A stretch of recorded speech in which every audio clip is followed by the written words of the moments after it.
Hello everyone, welcome back to channel. तो यहाँ पर मैं अपने हस्बैंड की यूनिफॉर्म जो है वो प्रेस कर रही हूँ और इससे जुड़ी आपको एक बात बताती हूँ। जब मैं मेरी शादी नहीं हुई थी तब तक भी इस ये स्कूल यूनिफॉर्म एंड कॉलेज के कपड़े जो भी थे, वो सारा प्रेस का काम जो था ना वो मेरे पापा किया करते थे। मुझे आदत ही नहीं थी प्रेस करना, और अगर प्रेस नहीं हुए तो मैं जस्ट ऐसे ही अच्छे से उनको फोल्ड करके रख लेती थी और वही पहन लेती थी। मतलब मुझे इतनी भी परवाह नहीं थी कि प्रेस होने चाहिए या नहीं होने चाहिए। बट जब से मैं मॉम बनी हूँ ना, स्पेशली तब से बच्चों के कपड़े प्रेस कर, मतलब छोटे-छोटे बच्चों के कपड़े वो डेली के मैं प्रेस करके उनको पहनाती थी। और अभी भी प्रेस वैसे हमारे यहाँ आता है, प्रेस वाले भैया आते हैं, बट क्योंकि अभी मानसून बहुत ज़्यादा चल रहा है तो कभी-कभी क्या होता है कि कपड़े दे दिए बट वो टाइम से आए नहीं, और दूर है सब कुछ, यहाँ पे पानी भी बहुत ज़्यादा बरसता है, तो इस वजह से मैं यूनिफ़ॉर्म वगैरह हस्बैंड की भी नहीं देती हूँ। तो समटाइम्स वो कर लेते हैं, टाइम नहीं होता है तो मैं भी कर देती हूँ। तो वही इनका मतलब बच्चों का तो मैं खुद ही करती हूँ, ये छोटे वाले का तो स्पेशली, छोटे से रहते हैं तो क्या देना प्रेस वाले को, मैं खुद ही तुरंत इंस्टेंट प्रेस करती हूँ, तुरंत पहना देती हूँ।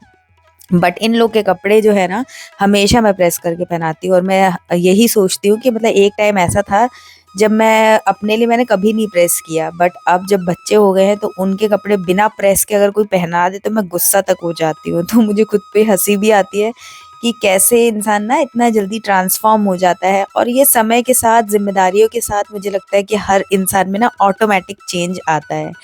जब मैं मतलब शादी नहीं हुई थी, मॉम नहीं बनी थी, तो मैं जब देखती थी ना मम्मी लोग इस तरीके से करते हैं, तो फिर मैं सोचती थी कि ये कैसे इतना मतलब ये सब सोच पाते, कर पाते हैं, फालतू का है ये। लेकिन अब जब मैं खुद मॉम हूँ ना तो ऑटोमैटिक होता है, ना चाहते हुए भी हम बच्चों को छोड़ नहीं पाते, उनका ख़्याल रखना, उनसे प्यार करना, उनकी चिंता करना, ये सब ऑटोमैटिक होता है। तो जो लोग भी मॉम नहीं है और रिलेट नहीं कर पाते हैं मॉम्स की एक्टिविटीज़ से, वो जब खुद मॉम बनेंगे तो आई एम श्योर कि वो भी इस बात से रिलेट कर पाएँगे। एनीवेज़, यहाँ पर मॉम वाली एक और हरकत मैं कर रही हूँ, और ये सारी धनिया, पुदीना, कड़ी पत्ता सब आ रखा था। मानसून में ना ये बहुत जल्दी खराब हो जाते हैं। तो मैंने क्या किया, इनको अच्छे से वॉश करके, और एक चद्दर मैंने रखी हुई है किचन के लिए डबल बेड की, तो वो मैं बिछा कर के डाइनिंग टेबल पे और रख देती हूँ ताकि ये एयर ड्राई हो जाए। मतलब इनका जो ऊपर-ऊपर का पानी है ना वो सब उड़ जाए। तो 2-4 घंटे, 6 घंटे जब भी मतलब डाल देती हूँ, जब मेरे पास टाइम होता है तब फिर मैं इनको देखने आती हूँ। तो यहाँ पर मेरे पास ओटीजी है, जैसा कि आपको पता है कि मैं ऑब्सेस्ड हूँ अपनी ओटीजी से। तो मैं इन्हीं में डिहाइड्रेट का एक ऑप्शन होता है जिसमें कि जो भी मॉइस्चर होता है ना सब्जियों में से वो निकल जाता है। तो सारी ही तरीके की सब्जियाँ इसमें डिहाइड्रेट कर सकते हो, फ्रूट्स वगैरह जो आप मार्केट में देखते हो ना, ड्राई कीवी, ड्राई स्ट्रॉबेरी, ये सब मिलता है, वो इसी प्रोसेस से बनता है, डिहाइड्रेट करके बनता है। तो मैं वो सब तो नहीं करने वाली हूँ, बट बहुत सारा धनिया, पुदीना और कड़ी पत्ता हो गया था, और कड़ी पत्ता तो बहुत अच्छा भी होता है। तो मैं कुल मिला के यहाँ पर ड्राई करके इनका पाउडर बना करके स्टोर करने वाली हूँ। जी हाँ, धनिया का भी मैं पाउडर बनाने वाली हूँ। थोड़ा-सा ही धनिया दिख रहा होगा आपको, बट धुलने मतलब ये 3-4 बार का धनिया है। और अभी फ़िलहाल मेरे पास ऑलरेडी मैंने चटनी वग़ैरह सब बना रखी थी, तो ये एक्स्ट्रा में ही धनिया था और ये ख़राब हो जाता, और मुझे मतलब बना कर के भी रखना था कि देखना था कि कैसा लगता है, कैसा क्या रहता है। तो वही सब मैं यहाँ पर बना कर के, डिहाइड्रेट करके, पाउडर करके मैं इनको स्टोर कर एक ग्लास जार में, एयरटाइट कंटेनर में स्टोर कर लूँगी। और मैं ना इन्हें फ्रिज में ही रखने वाली हूँ, क्योंकि फंगस वगैरह का कोई भरोसा नहीं है। भई हमारे यहाँ पर बहुत ज़्यादा ह्यूमिडिटी रहती है, बहुत ज़्यादा मॉइस्चर रहता है एटमॉस्फेयर में, क्योंकि पानी बहुत ज़्यादा बरसता है। तो अगर आपके यहाँ गर्मी ज़्यादा होती है तो आप इसको बाहर भी स्टोर कर सकते हैं, बट मैं तो फ्रिज में, मतलब रिस्क नहीं लेना चाहती हूँ, इसलिए फ्रिज में ही मैंने स्टोर कर लिया था। तो ये काफ़ी अच्छे से 1 आध घंटे के अंदर सारा प्रोसेस हो गया था। तीनों चीज़ें मतलब अच्छे से डिहाइड्रेट भी हो गई थी, और उनको मैंने क्रश करके ठंडा करके स्टोर भी कर लिया था। तो यहाँ पर मैं आपको वही दिखा रही हूँ, आवाज़ आप सुन रहे होंगे तो आपको समझ में आएगा कि कितने अच्छे से ये हो जा रहा है। तो ये ओटीजी होने के तो काफ़ी सारे भई बेनिफिट्स हैं ही। चीज़ें खराब नहीं होती है, और इसमें खुशबू, टेस्ट सब कुछ आता है। रायता वगैरह में मतलब थोड़ा तो मैंने तुरंत ही अपने रायते में डाल कर के यूज़ भी कर लिया था। तो रायते में स्पेशली पुदीना पाउडर काफ़ी ज़्यादा अच्छा लगता है। और हर बार ना चटनी बनाई, यहाँ पर क्या है, सब्ज़ी वगैरह लेने जाओ तो कड़ी पत्ता वगैरह वो लोग थोड़ा एक्स्ट्रा दे देते हैं। तो कड़ी पत्ता तो भई बहुत ज़्यादा अच्छा होता है आपके बालों के लिए, स्किन के लिए, मतलब बहुत सारा न्यूट्रिशन मिलता है। और कड़ी पत्ते का अगर तड़का भी देते हैं तो क्या 2-4 पत्ते ही जाते हैं, और वो भी बच्चे ऐसे ही निकाल कर के फेंक देते हैं, खाते नहीं हैं। तो इस तरीके से पाउडर बना के जब मैं स्टोर करती हूँ ना, तो किसी भी सब्ज़ी में, दाल में तो मैं डेली ही मतलब डाल देती हूँ, और किसी को पता नहीं चलता है, और उसकी जो खुशबू आती है ना उससे टेस्ट बढ़िया हो जाता है।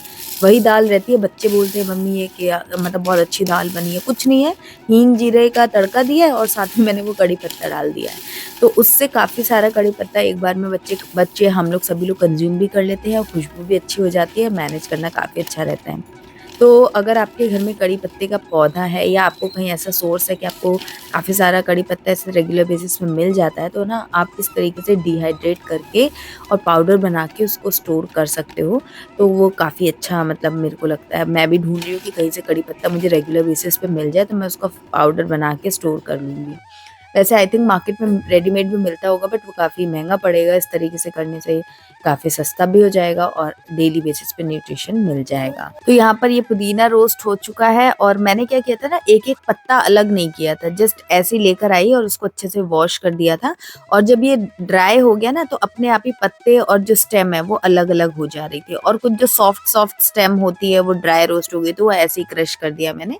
तो मैंने मिनिमम वेस्टेज के साथ में इसको यूज़ करने के लिए इस तरीके से किया था और टाइम भी काफ़ी ज़्यादा बच गया। अगर एक-एक पत्ता अलग करके पहले मैं पुदीना साफ़ करती फिर उसको वॉश करती, तो उसमें टाइम एंड प्रोडक्ट दोनों का ही वेस्टेज ज़्यादा होता, तो इसलिए मैंने ये तरीका किया। कड़ी पत्ता भी मैंने ऐसे ही रख दिया था, धनिया भी मैंने सेम तरीके से ही रख दिया था।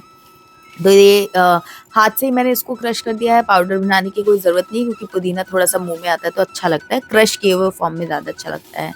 अब उसके बाद जो धनिया है उसको भी मैंने किया था रोस्ट, तो उसका कलर थोड़ा-सा आप देख सकते हैं अलग-सा भी है, कुछ येलो कुछ ब्लैक जैसा भी हो रखा है, बट इस तरीके से हो गया है। और धनिया में एक चीज़ थी कि जो उसकी डंडियाँ थी तो पतली, लेकिन वो हाथ से क्रश होने में ना अच्छी नहीं लगती। तो मैंने क्या किया, इसको ये जो हमारा मिक्सर ग्राइंडर होता है उसमें डाल करके जस्ट एक बार पल्स मोड पे मैंने इसको ग्राउंड कर लिया था। तो पाउडर एकदम फाइन नहीं बनाना, चाहो तो फाइन पाउडर भी बना सकते हो, बट क्रश जो है ना ये हाथ से अच्छे से नहीं हो रहा था, ये मिक्सर में ही करने पे ज़्यादा अच्छे से हो रहा था। और मिक्सर में भी पल्स मोड ध्यान रखिएगा, पल्स मोड पर आपको उसको चलाना है। तो ये कुछ इस तरीके का आप देख सकते हो क्रश्ड पाउडर बन गया था। अब आप इसे किसी भी सब्जी वगैरह में, जैसे आपके पास धनिया नहीं है या फिर आपका इस तरीके से रेडी है, तो बस निकाला और 1 चम्मच धनिया स्प्रिंकल कर लिया, तो ईज़ी टू यूज़ हो जाता है।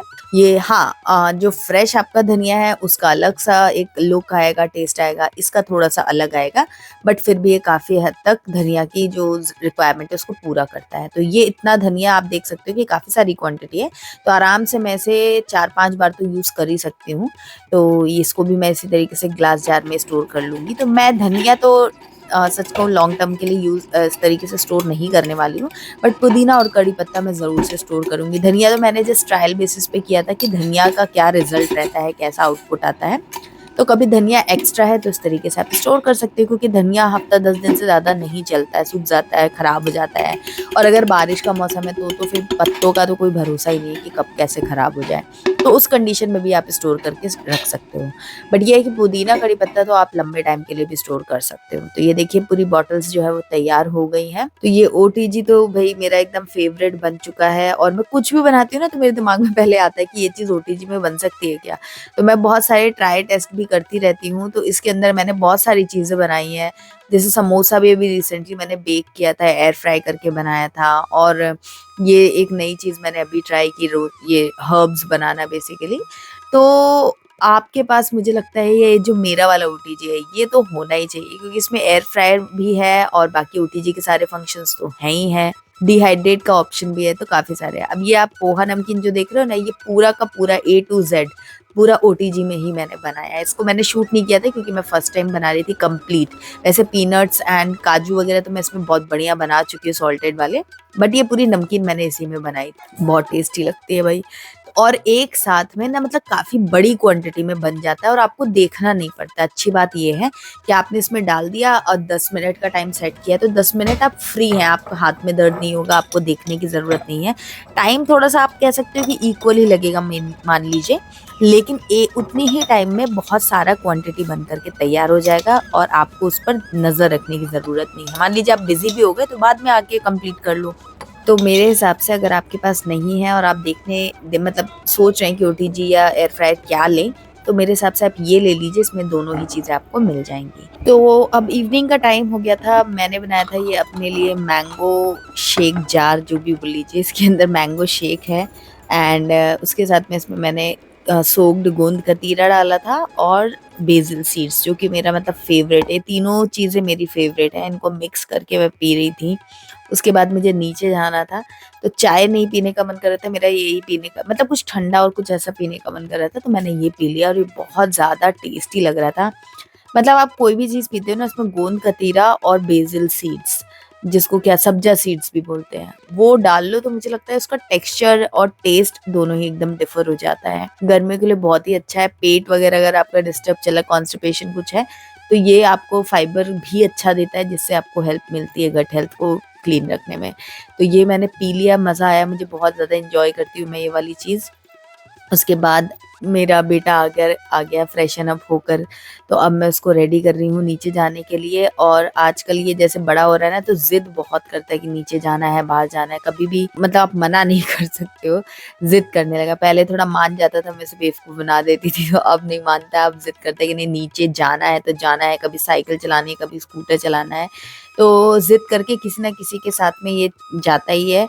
और ये इतना इमोशनल ब्लैकमेल करना भी जानता है ना, कि आप मान ही नहीं, मतलब ऐसा नहीं है कि आप अपनी बात मनवा लो, आपको उसकी बात ही माननी पड़ेगी। तो ये है छोटा पैकेज, बड़ा धमाका है ये। तो बस इसको तैयार करूँगी और नीचे जाऊँगी, और इसी तरीके से मॉम लाइफ मेरी गुज़र रही है। मम्मियों वाली हरकतें अब मैं करने लगी हूँ, तो प्रॉपर मॉम मुझे लगता है कि अब मैं बन गई हूँ। हालाँकि मेरी मम्मी जितना तो मैं इस जन्म में तो नहीं हो पाएगा मुझसे। मैं कल ही अपने हस्बैंड से भी डिस्कस कर रही थी कि उनके जितना मतलब उनके आस-पास भी नहीं हो पाएगा, बट फिर भी जितना मैं कर रही हूँ, मुझे लगता नहीं था कि मैं एज़ अ मॉम या एज़ अ ह्यूमन बीइंग इस तरीके से सेल्फलेसली भी कुछ चीज़ें मैं करूँगी, कुछ सोचूँगी, या जो मम्मी वाली हैबिट्स होती है ना, कि चीज़ें मैनेज करना और चीज़ें वेस्ट ना हो, थोड़ी स्मार्टली काम करना, मल्टीटास्किंग करना, ये सब काम जो मम्मियों को करते देखा था, अब वो खुद करने लगे हैं। आपके क्या विचार है कमेंट्स में बताना। वीडियो पसंद आया तो लाइक करना एंड फॉलो कर लेना। बाय। Bye. बाय।